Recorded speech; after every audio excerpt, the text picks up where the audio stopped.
Hello, everybody. My name is Andrew Daniel, the author of this book, Awaken to Your True Self, and the director at the Center for Cinesomatic Development. Today, we're going to be doing a somatic meditation, and a lot of people have done this already. So we're going to hop into the meditation. I'm going to give you a quick little rundown of what we're going to be doing for those of you who this is your first time, and then we're going to start with a short breath. Then we are going to do the meditation. Then we will end with a short breath. And afterwards, we'll do some Q&A. All right. So what is somatic meditation? What is the difference between regular meditation and somatic meditation? So regular meditation, oftentimes here in the West, people try to use the mind to stop the mind. Somatic meditation is essentially using the body to become still, to become grounded, to drop into feeling. So rather than using the mind to stop the mind, we're using the body to get into our body, to feel, to drop in, and the side effect of that is less thoughts. Does this make sense? Can you still see me and hear me?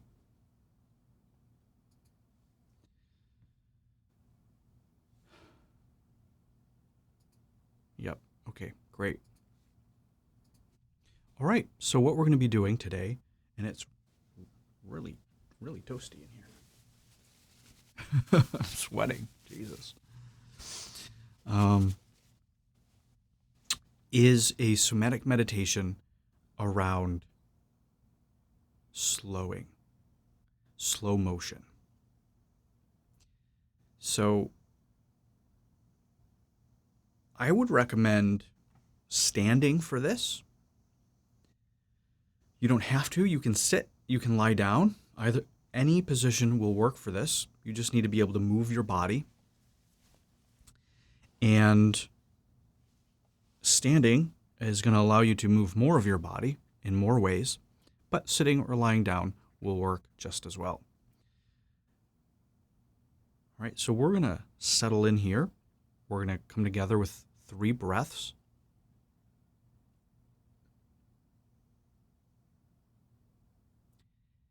And these breaths are going to be from the belly, in through the nose, hold, and out through the mouth.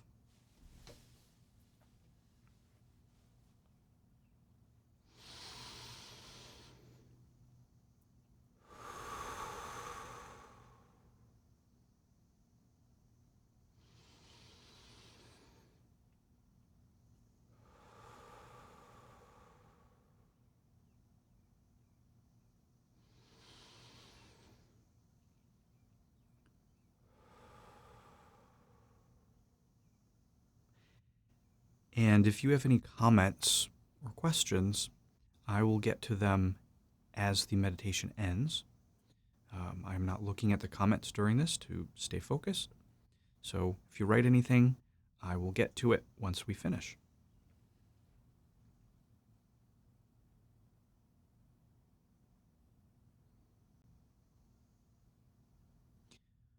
So let's start by just dropping in.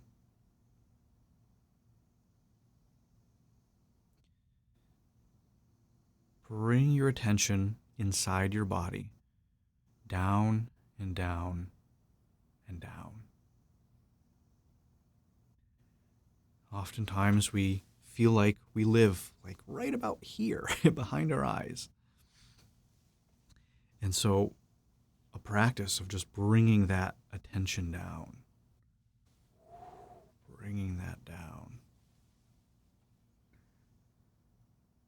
Feel any tension in your body, any clenching, holding, tightness.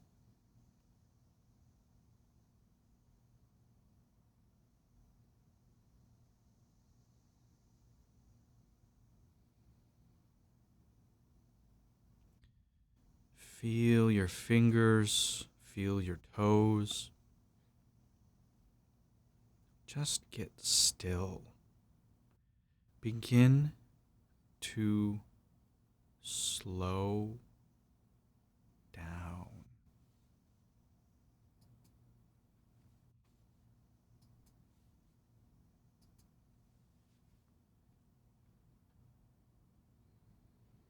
Slow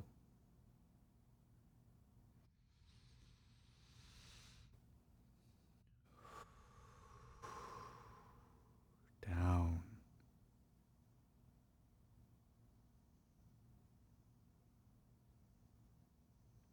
Feel your toes, feel your feet, feel your knees, feel your thighs.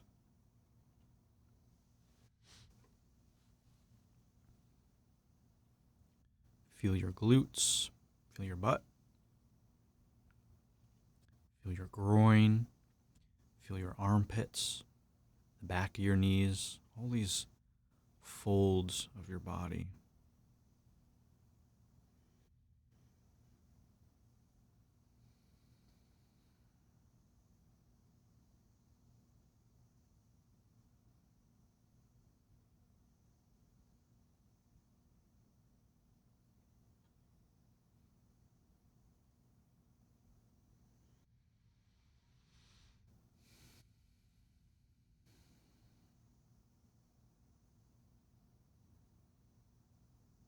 Good. So today we are going to be moving in slow motion.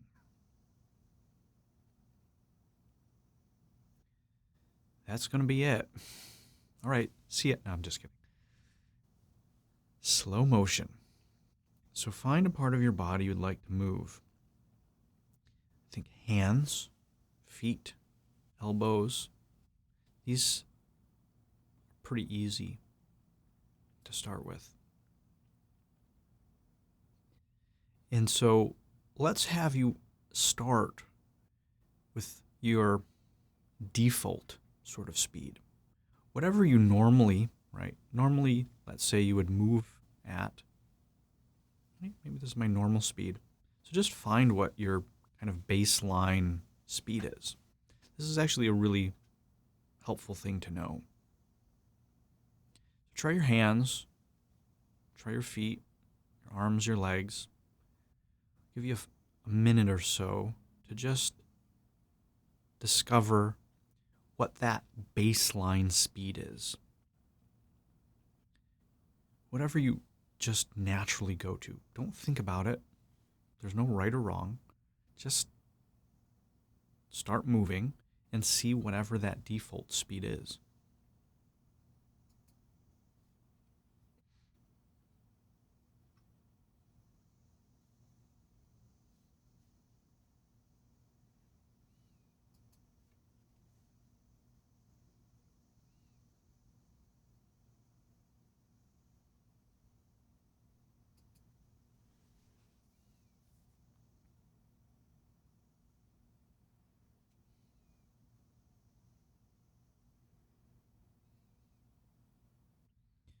Remember, no judgments, no figuring anything out, no meanings, no trying to understand or fix or change. Just get a benchmark, just get a baseline. All right, great. So, pick one, pick hands, legs, arms, feet, whatever it is. Do hips if you're more advanced. Not advanced, but it can bring up some stuff for people that have trauma. It's a very powerful area. But if you feel comfortable, you can move your hips as well. It's going to be a very sensual experience. But really any part will do. Hands and feet are probably the easiest to access for most people. And all we're going to do is slow down. So just start going slower and slower. Can't even see it. Slower. Doesn't even matter what you're doing. Just go slower.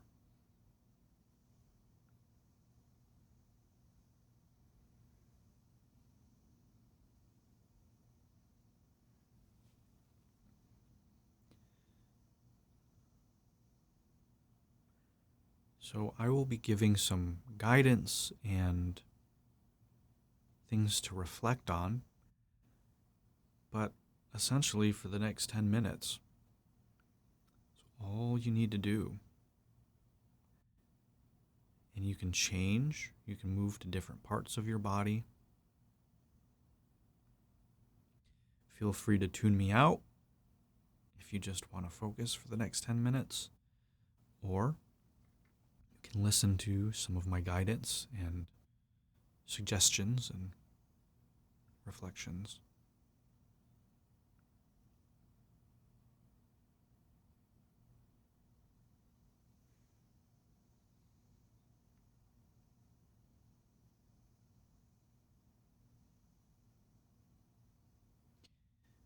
Go even slower.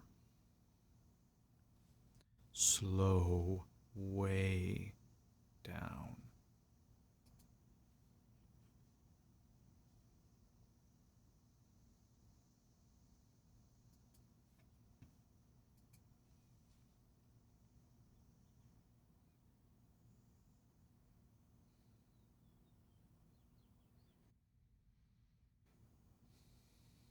If any of you are old enough to remember Baywatch, that slow.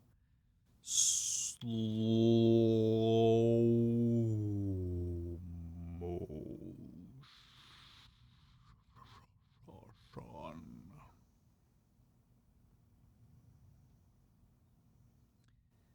However slow you think you're moving, go twice as slow.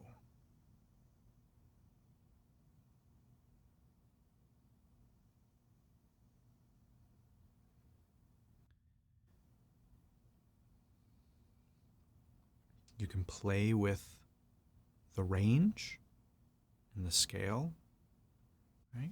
Maybe you can move like this.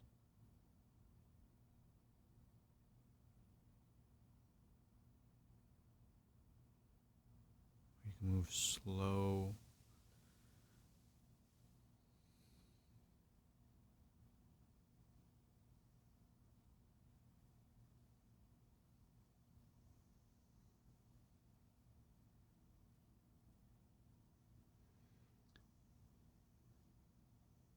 In a large range.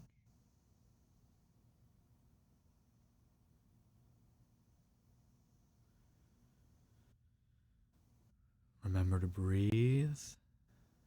Notice any holding.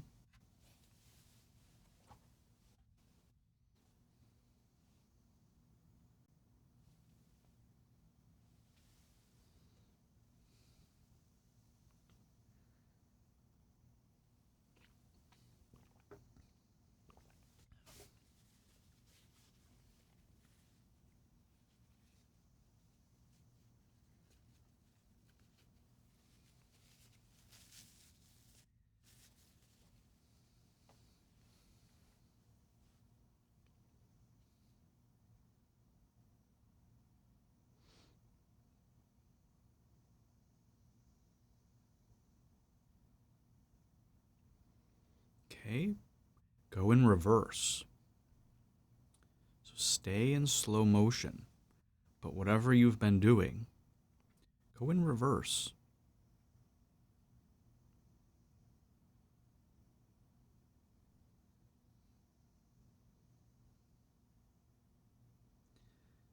The most important thing is to feel.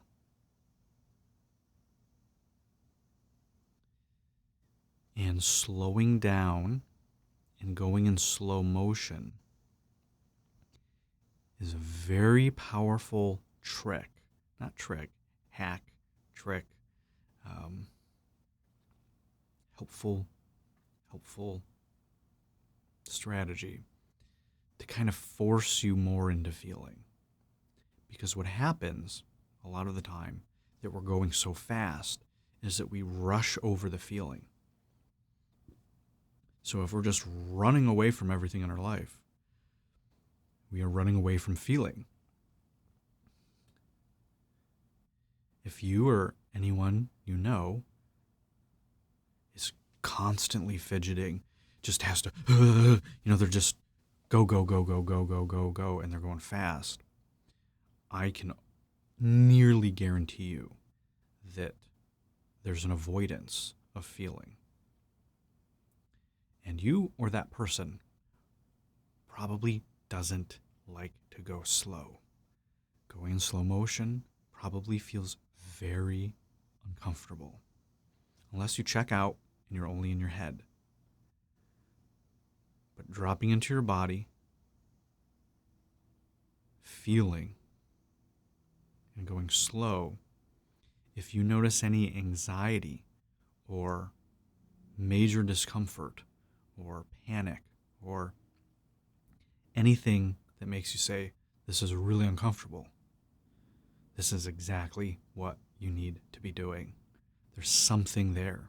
There's some feeling, emotion that you're trying to avoid. And by doing this, it's going to help you access that. So see if there's anything like that going on for you.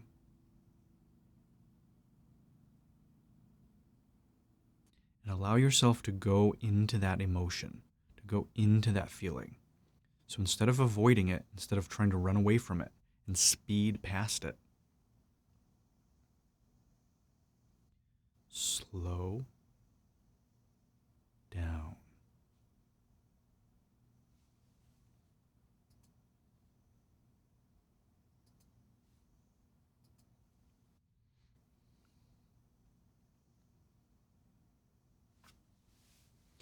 And if you've been focusing on one side of your body, try the other side, or both at the same time. Or if you've been doing both, then just alternate between one or the other. And just be aware of any differences, similarities. What are the patterns?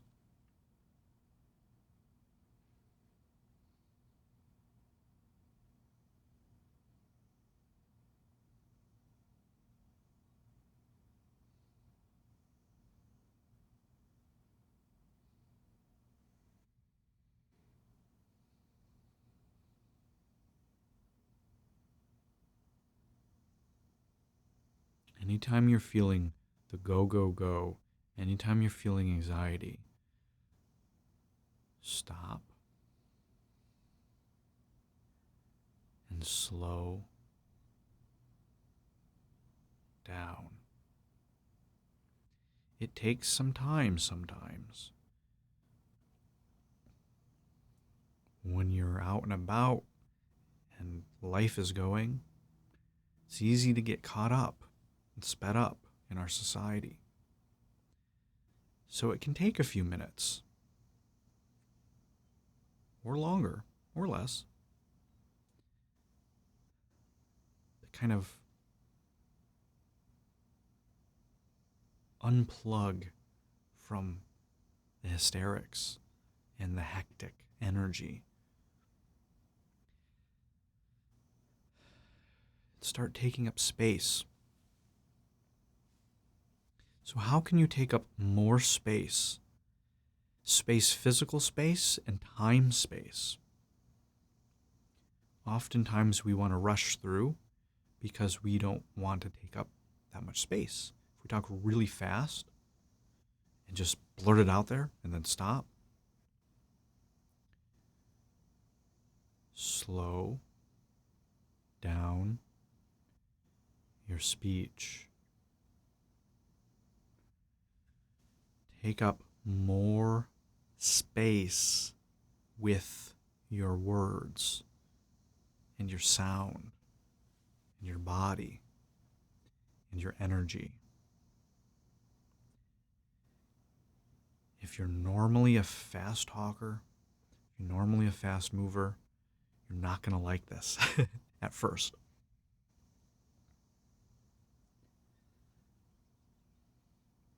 But it is very healing. It is very powerful. And it can be confronting because of the things that you might be avoiding feeling.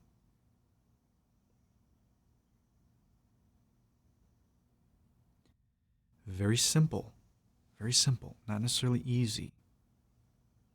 But this is not a complex PhD psychologist practice here, guys.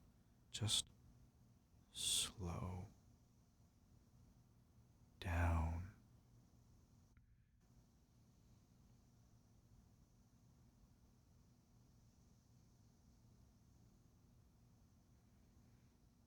Feel your body. Feel the air around you as you move.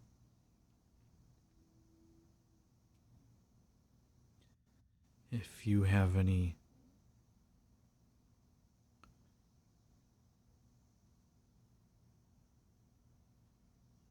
hairs on your skin, any sweat, any sort of moisture, lotion on your skin, see if you can feel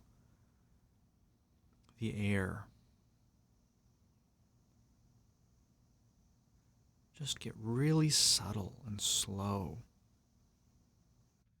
as you move your hands around, your legs, whatever it is. Maybe you're moving your hips. Can you feel your clothing as you do it?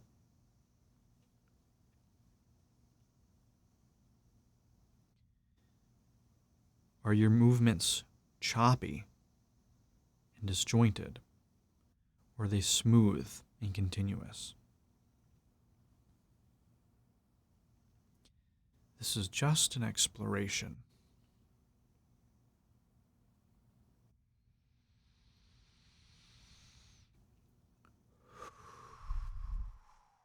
Remember to breathe. Breathing from your belly.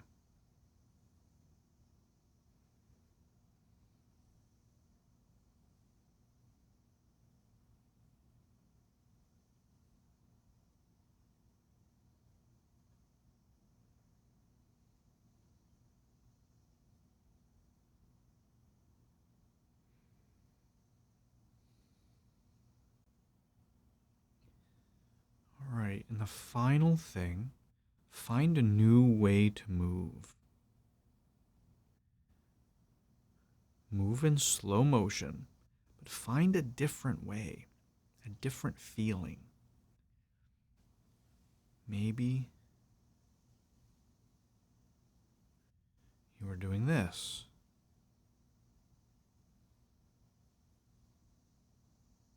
Well, what about this? So you can still use the same body part. You're still going in slow motion, but you're finding a different feeling, a different timbre, a different flavor,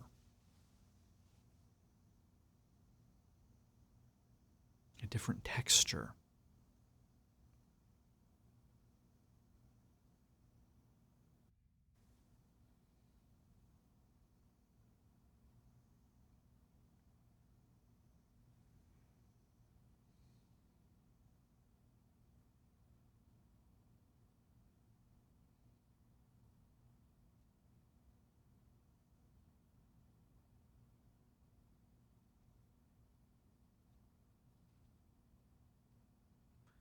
I'll give you another minute or so.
You can relax.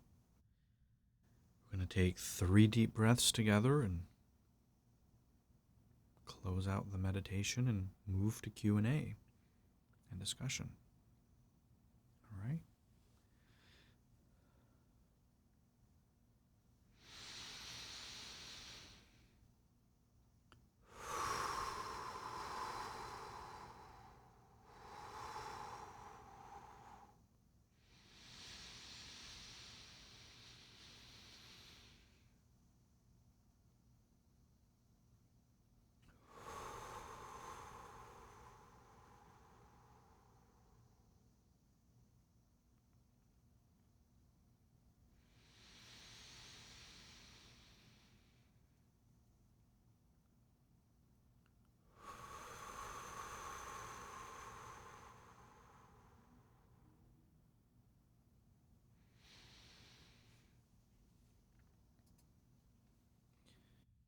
All right. Well, thank you, everybody. If you need to go, have a wonderful weekend. If you'd like to stick around and share your experience, that will be a wonderful thing to have us share and teach and explore what happened with ourselves and with each other. And I'll stick around for a bit to answer any questions, to facilitate a discussion. Otherwise, we'll see you next time.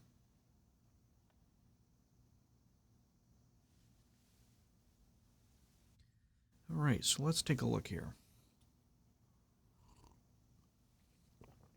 All right, Darina says, I find myself feeling impatient. Okay, great. And Jay says, I felt like the movement were really choppy and I kept trying to speed up. All right, you two.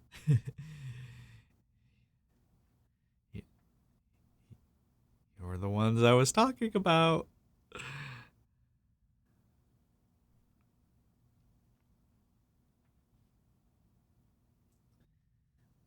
Yeah, so did you have any sense? All right, so impatience. Impatience is interesting. When you say feeling impatient, that tells me more you want to get to something. So what's the thing that you want to get to? Right? It's sort of like a time frustration a little bit. And so time and speed, right? There's a correlation there.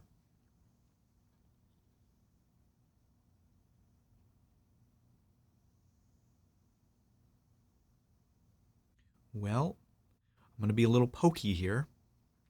This is what I do with my clients.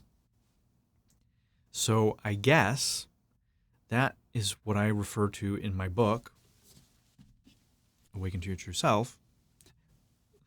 Subtle plug. Weasle language. It's not bad. It's just weaselly, right? We say these words to not take full responsibility and accountability.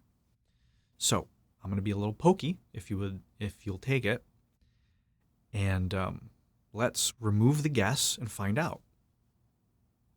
So just take a minute, take some time for yourself. Here we go, right? So there's a connection here. Take some time for yourself. Take up space for yourself. Spend the time to go in and find out. Know for certain. You have the answers. It's within you. I don't know. You do. So give yourself permission to take up that time. Give yourself permission to take up this space. So that's one part. And then what you also said is whatever the outcome or result is. So that is like saying the best answer is the one that gets to the other side of the room the quickest. Or the orchestra that gets to the last note the fastest.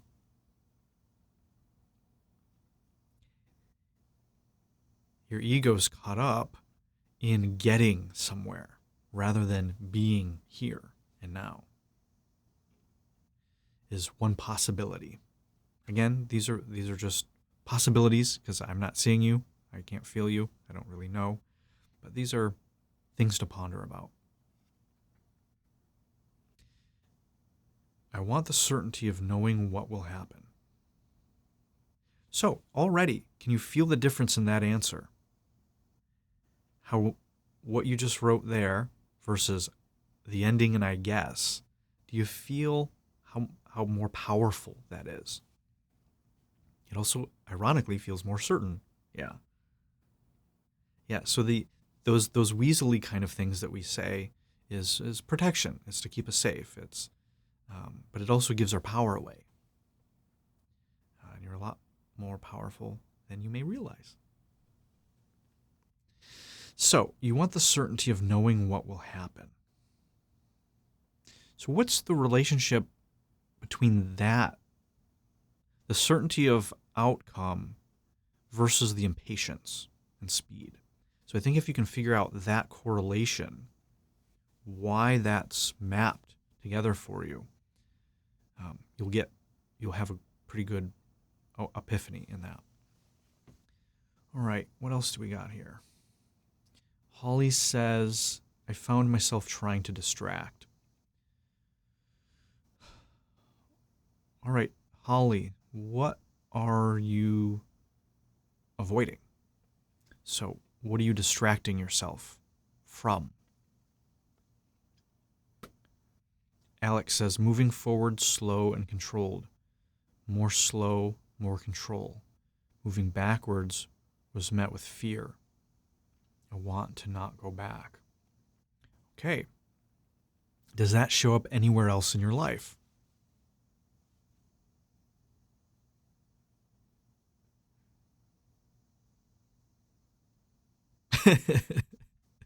Wink. Yeah. Good awareness. So, interesting. Were you able to play with going slow and not controlled? So try to move slow without control. And then play with moving controlled and going faster. So just right now, just play with it. See what you find out. Just kind of explore with that. We want to see what that relationship between control and speed is.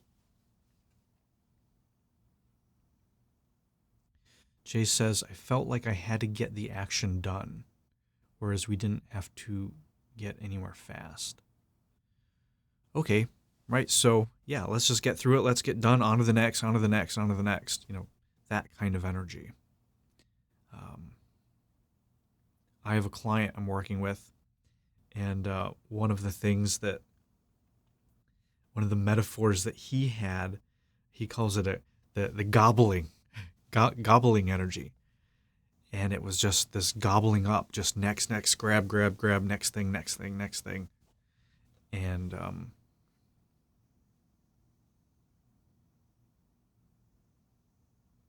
that feeling of getting to the next, check. There's a certain neurosis to it, right? It's this compulsion. So what happens when you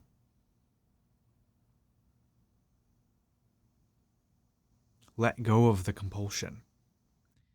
Is there this really weird feeling that's left over, the sort of void of, what do I do now? Right? That sort of feeling like, do I gotta, where, what? So that's a really good indicator that is something going on as well. All right. Dorina says, the faster I do it, the faster I'll know. Interesting. All right, so what if you don't know? So do a little movement, whatever you were doing right now. Go slow and see if you can let go of the need to know. What's it like if you can just surrender to, there's nothing to know. I'll never know. What comes up for you if you say, I'll never know? okay, then you can't control. All right? So try this. I want you to do the movements, do whatever you were doing before, and do it without control. Lose control. You only have to do it for a few seconds. You'll find out what comes up, what emotionally comes up, what comes up in your body. Holly, grief comes up.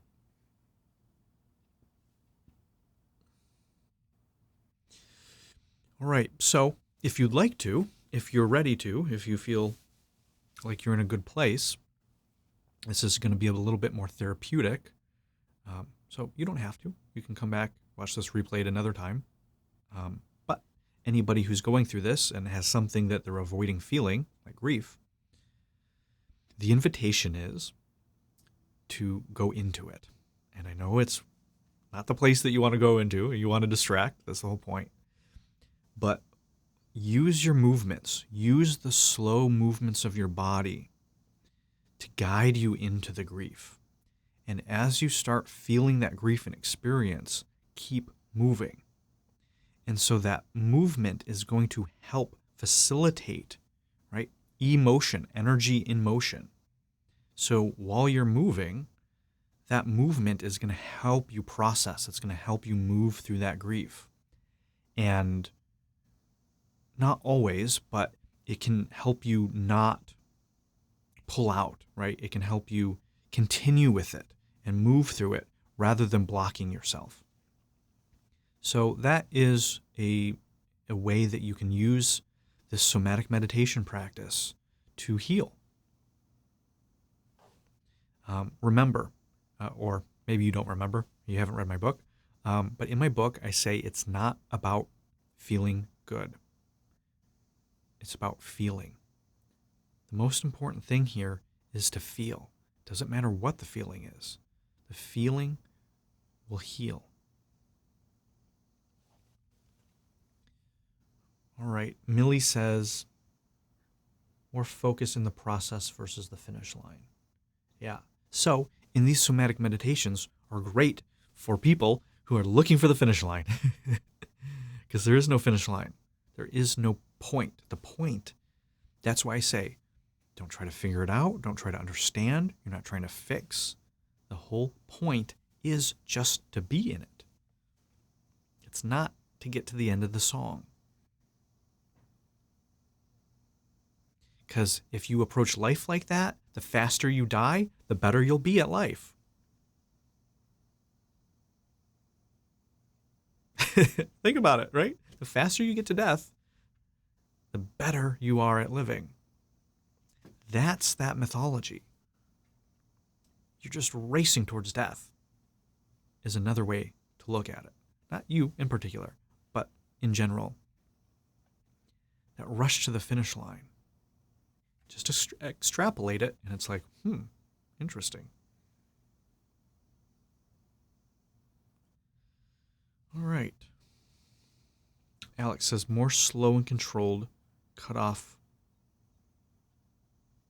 more feeling. Fast and out of control, led in feeling fear, nearly panic. Interesting. So there could be a correlation, chicken or the egg kind of thing. If the speed and the panic. Okay, so this is really interesting. So the control is cutting you off from feeling. All right, so that tells me you're using muscle and ego to control the movements. So that's going to feel something like, let's see if I can do it. Cut off feeling.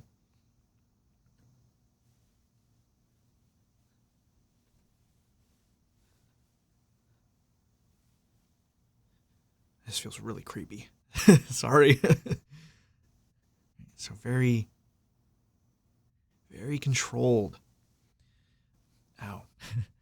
So versus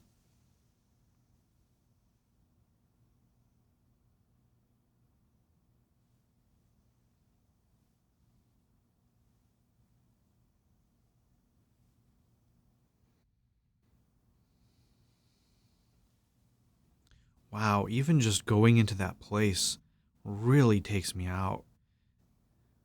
I can't imagine trying to do that in life. I mean, it takes a lot of, wow. I'm going to need a minute just to come down from that. Whew. Yeah, that control, so that feels like these very shrewd,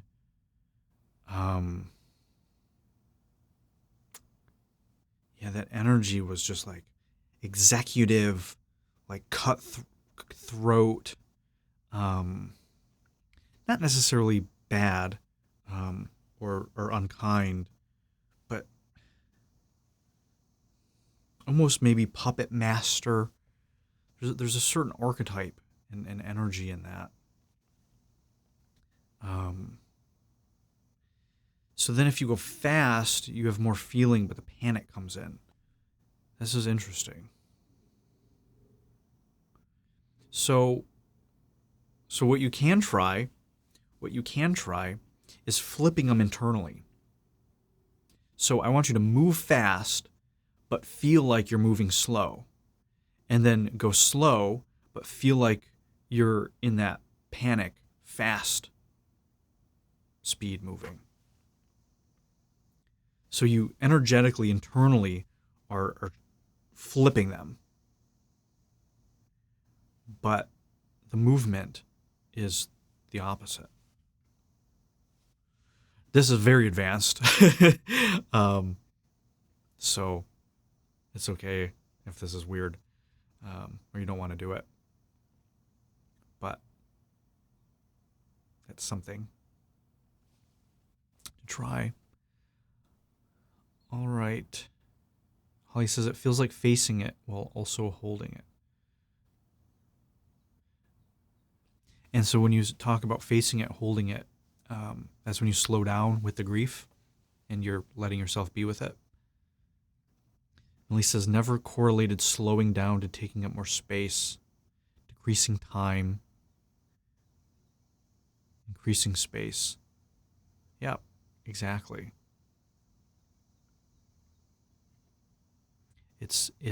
You're taking up time, which is space.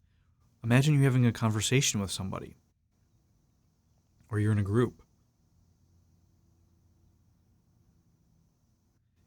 Taking you 10 seconds to say something or taking 2 seconds to say something, right? You're going to take that space up.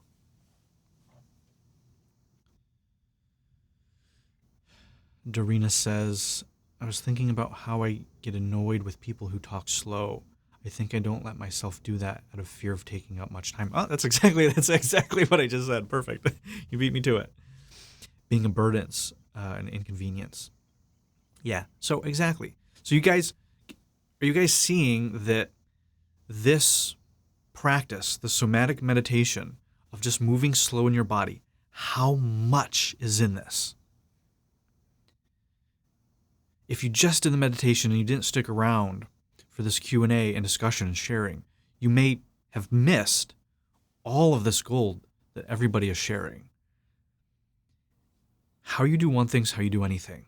How we show up in our body, how we show up in the movement, is how we're showing up in life. There is so much in these meditations, and there's like times 100 of this in the cinesomatic work that I do. If that's something you're interested in, it's very advanced. It's not for beginners, but you can check out Cinesomatics. If you just Google that, cinesomatics.org, you can see how we take this, and we use video to help with people's shadow material and really cool stuff. Spell it, please. Cinesomatics. Cinesomatics. Cinesomatics.org. So there's a lot of stuff here. These things can bring up a lot. And what's cool about doing it in group, I work with a lot of people one-on-one, but the group work is great because you get to have everybody's experience, and you get to it's like learning.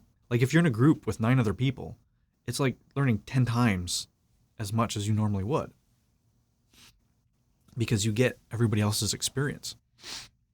And they might have an opening where you have a block, and you might have an opening where they have a block. It's really cool. So this is experiencing a certain percentage of that.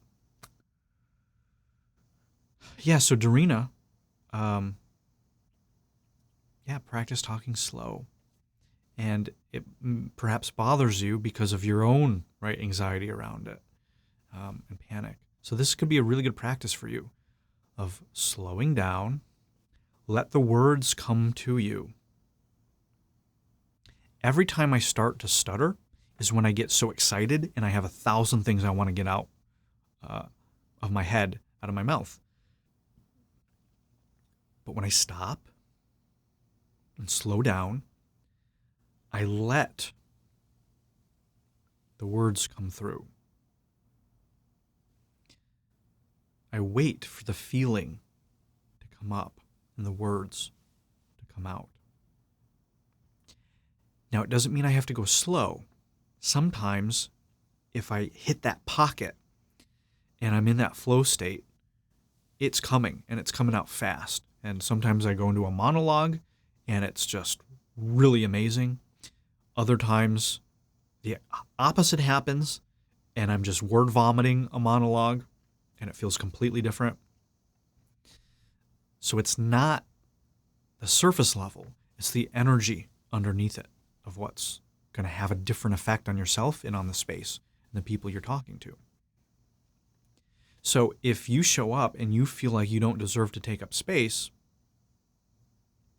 with your words, with your time, you're going to have that anxiety. You're going to be transmitting that to the people around you.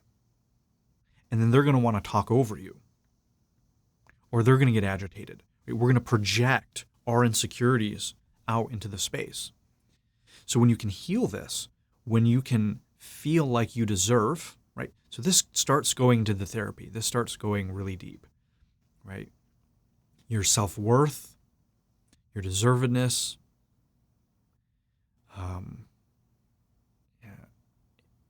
stepping on other people, hurting other people, taking up space, time, boundaries,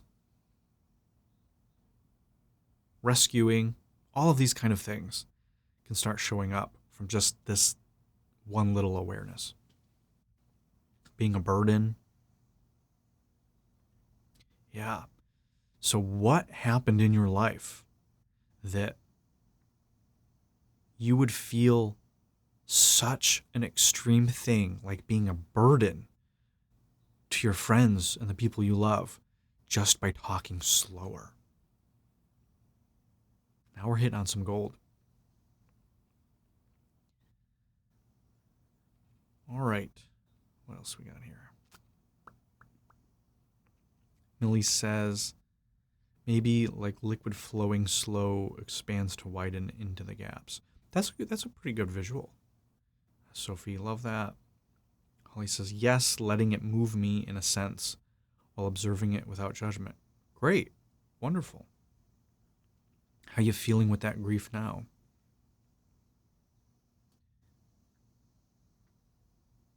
Sophie says, slow down on the inside and speed up on the outside can result in expansion. Interesting.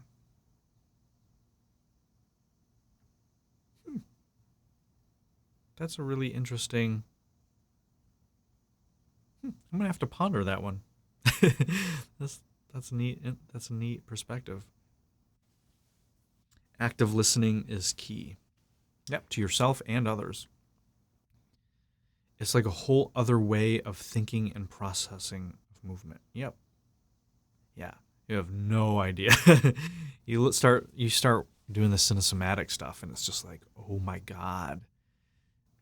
It's like Neo in the Matrix. So you just start looking around and say, oh my God, everybody is transmitting the psychic subconscious information all of the time. And there's very, very, very few people that can consciously see it. There's a lot of people that are empathic, psychic, that can pick it up at a subconscious level.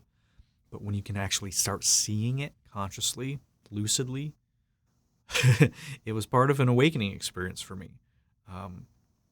It's been a very challenging gift. But you start just, everything is different. Everything is different once you realize all of this stuff is going on all of the time for everybody. If you guys are interested in this and you haven't read my book, I think you'd really like, there's a chapter at the end, near the end, called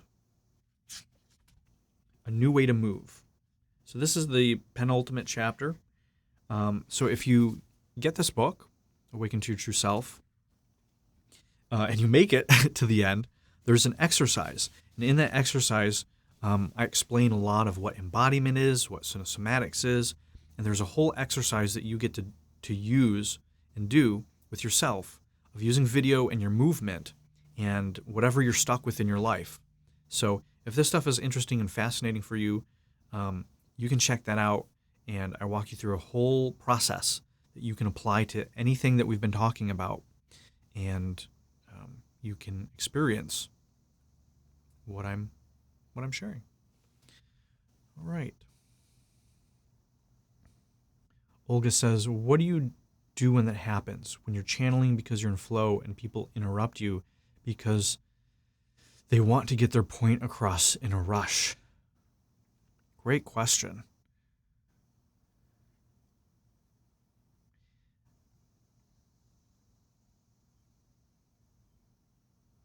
Great question. Well, I think the first thing is kind of a self-assessment, and I'm gonna have to wrap up here in a few minutes. We are at the end of the call. I have an appointment, so we'll have to wrap up here. But thank you so much for the questions. I'll get these last ones that you guys have written, and then we'll wrap up. The first thing I would do, Olga, is I always like to check in with myself. Not blaming myself, not taking away or rescuing the people. Like, other people interrupting you, that's on them. And what's going on inside of me? Am I actually monologuing and caught up in what I want to say and have disconnected it and lost the connection and the flow and the awareness of what's going on for other people? That's one thing to check out. 2, right? Is this narcissistic? Am I using other people around me to hold them hostage as my audience so I can get this thing across? I'm not saying you're doing any of this. I'm not saying it happens every time.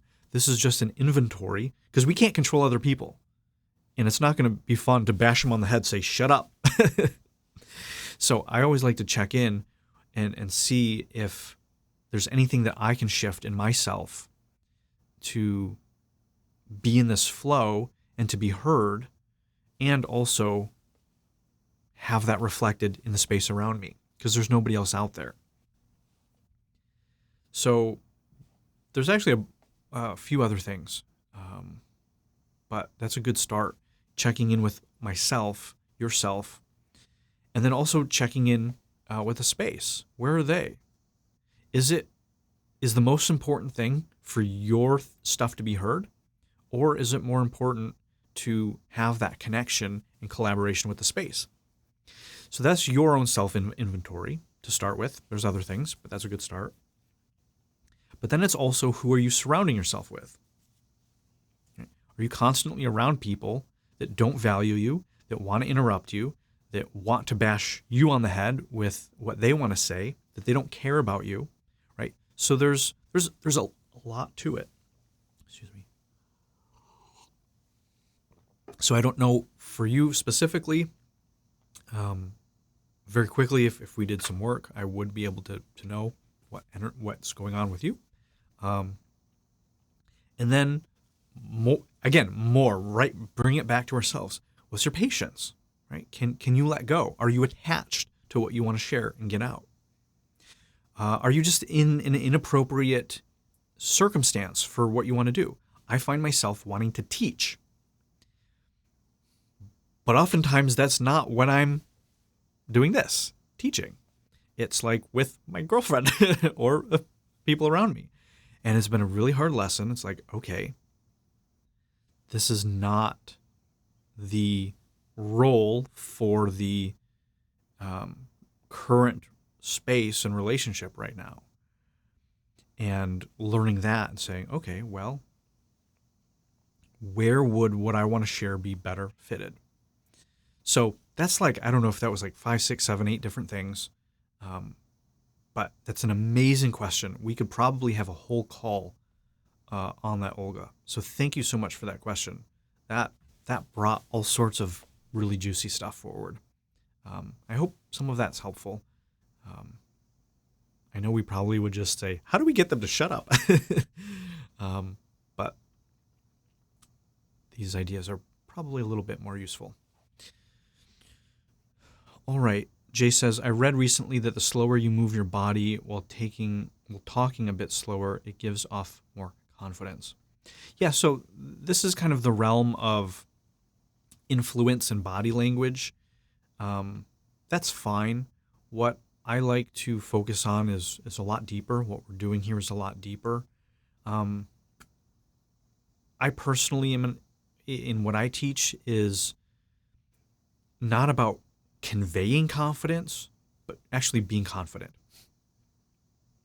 And so you can shift this around a little bit. And if you just, okay, so think about this.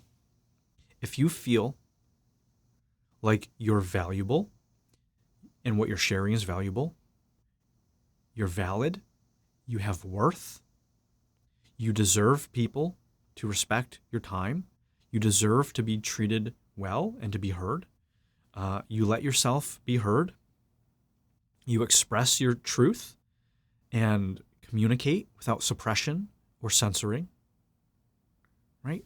7, 8, 9, 10 things here. What do those represent? Probably confidence, right? Probably someone who's confident in yourself and in what you're sharing. So those are the things that you want to focus on. It's like the inversion. A lot of people want to be seen in a certain way. And that goes back to the narcissistic image. So if you've read the book, that chapter about the image, our self-image of being seen in a certain way. So I don't want you to be perceived in a certain way. I want you to actually be confident. I actually want you to feel worthy. I actually want you to love yourself. I actually want you to have boundaries and to be respected and to not censor yourself and be confident in being able to tell your truth, regardless of how people perceive you. So what you said is right. And I want to take that like 10 steps deeper so you can actually be confident, so you actually love yourself and, demand that respect in your own self and when you show up. And that's going to naturally make you appear confident. Why? Because you actually are. So this is what we want to do. We want to go deeper. All right, a few more comments here, and then we're going to wrap up. Sophie says, when you're contracting and tightening your body to want to almost hide pain all over. Yeah, so that's a good point, too.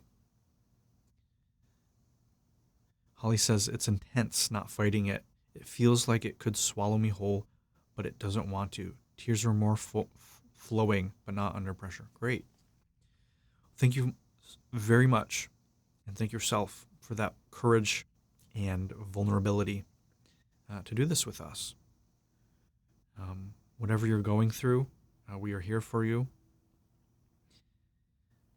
Whatever that grief's about, I hope that you are supported and you take the time and the space to slow down and let yourself have this very hard but very loving moment for yourself. Okay, and Janet says, can you mention the details about the reading group you mentioned in the start? Yes. So if you go to, let's see, I just sent an email out about it. I'm going to put it up on my website too. But if you go to a place called School and type in Awaken or find me there, I got to put this up on my website. So if you just wait a day or two, I'll have a link up on my website and you can find it. It's a free study group. We do weekly calls. If you haven't read the book, there's also a free training there that is kind of a summary of the concepts in the book, so you can join us in that group, even if you haven't read the book yet. So, yeah. I don't think I'm supposed to like give out actually URLs and stuff here, but if you hop onto my website in a few days, there'll be a link.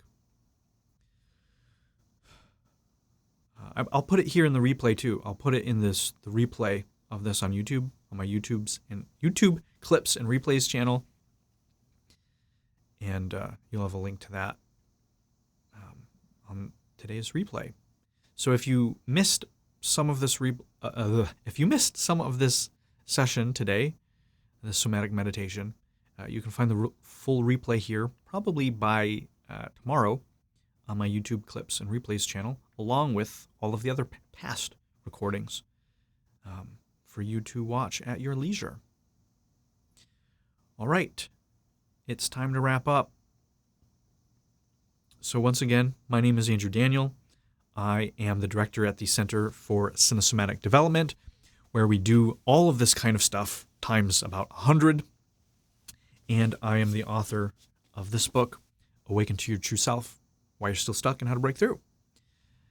We'll be here, I think, next week. Same time, same place. We'll see you then. Have a great weekend.